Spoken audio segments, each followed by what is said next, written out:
بسم اللہ الرحمن الرحیم۔ السلام علیکم ناظرین۔ سب سے پہلے تو ناظرین آپ سے ریکویسٹ ہے کہ پلیز میری ویڈیو کو لائک، سبسکرائب اور کمنٹ ضرور کیجیے گا۔ تو چلیے آج کی ویڈیو کا آغاز کرتے ہیں۔ حمل کے دوران متلی اور قحط کو کیسے گھر پہ کم کیا جا سکتا ہے۔ متلی اور قحط سے نپٹنے کے لیے کچھ گھریلو ٹوٹکے علاج کی مدد سے اس پہ قابو پانے کی کوشش کر سکتے ہیں۔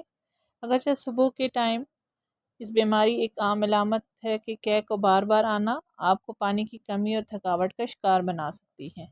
حمل کے دوران قحط کے کچھ علاج ہیں جو مدد کر سکتے ہیں۔ ادرک، پیپرمنٹ اور لیموں جیسے قدرتی علاج یقینی طور پر قحط کو دور رکھنے کے طریقے ہیں۔ اس کے علاوہ کیمونائل آئل، سیب کا سرکہ، بروکلی اور ادرک کا استعمال ادرک متلی کو روکنے میں مدد کرتا ہے۔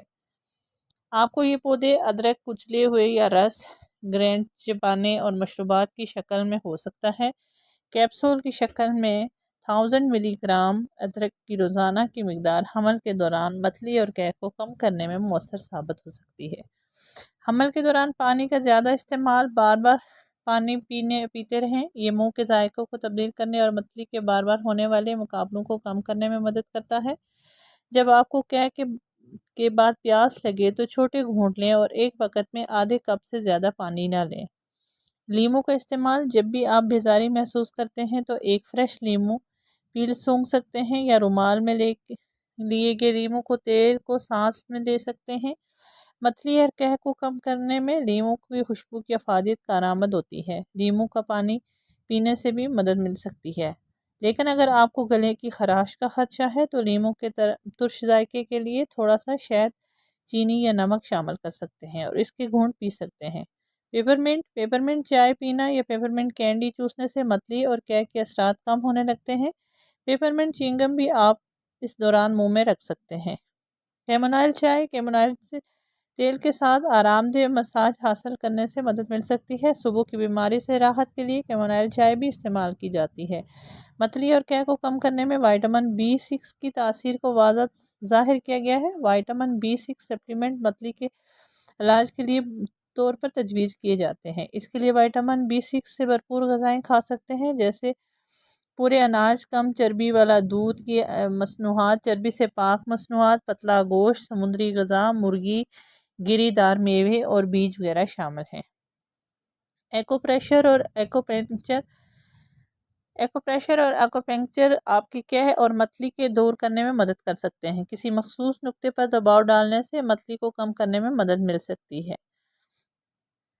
پوائنٹ کی تحریک حمل کے دوران قحط کی شدت اور تعداد کو کم کر سکتی ہے۔ یہ نقطہ ٹینڈرز کے درمیان اندرونی بازو یا کلائی کے نیچے تقریباً 3 انگلیوں کی چوڑائی پر سنیک پر مشتمل ہوتا ہے۔ سنیک حمل کے دوران اپنے بستر سے اٹھنے کے بعد پہلے ناشتہ کرنے سے آپ کو صبح کی بیماری سے بچنے سے مدد مل سکتی ہے۔ کم چربی، پروٹین سے بھرپور اور خشک ناشتے کا استعمال کریں۔ آپ مسالہ دار، زیادہ چربی والی اور ضرورت سے زیادہ میٹھی غذاؤں کے بجائے کریکرز، پریٹلز، گری دار میوے، سیریل یا ٹوسٹ لے سکتے ہیں۔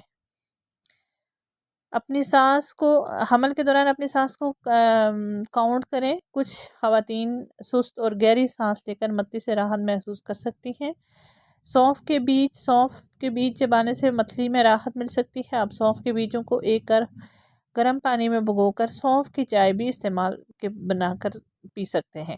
ذائقے کے لیے اس میں شہد ملا لیں۔ بروکلی میں فولک ایسڈ کی مقدار متلی کو کم کرنے میں مدد کر سکتی ہے۔ ادرک، پیپرمنٹ اور ایک چٹکی لال مرچ سے تیار کردہ بروکلی سوپ آپ کے منہ کے ذائقہ کو بدلنے میں مدد کر سکتا ہے۔ دہی کا استعمال، پروبائیوٹک دہی آپ کے نظام ہضم کو منظم کرنے میں مدد کر سکتا ہے۔ دہی میں وائٹامن B12 حمل کے دوران بیزاری کا احساس کو کم کرنے میں مدد کر سکتے ہیں۔ متلی کو کم کرنے کے لیے آپ دہی میں تازہ پھل شامل کر سکتے ہیں۔ کیوی کا استعمال، کیوی متلی کو کم کر سکتے ہیں۔ آپ شہد کی ایک ڈش کے ساتھ کیوی کے کیلے اور بلو بیریز کو ملا کر بنائی گئی سموتھی لے سکتے ہیں۔ اس میں لونگ کا استعمال، حمل کے دوران لونگ کی خوشبو پیٹ میں پریشانی کے احساس کو سکون دیتی ہے۔ آپ لونگ چبا سکتے ہیں یا کچھ بھون سکتے ہیں اور انہیں شہد کے ساتھ لے سکتے ہیں۔ لونگ کی چائے بھی کام کر سکتی ہے۔ تو ناظرین، آج کی ویڈیو آپ کو کیسی لگی؟ ملتے ہیں اپنی نیکسٹ ویڈیو میں، تب تک کے لیے اللہ حافظ۔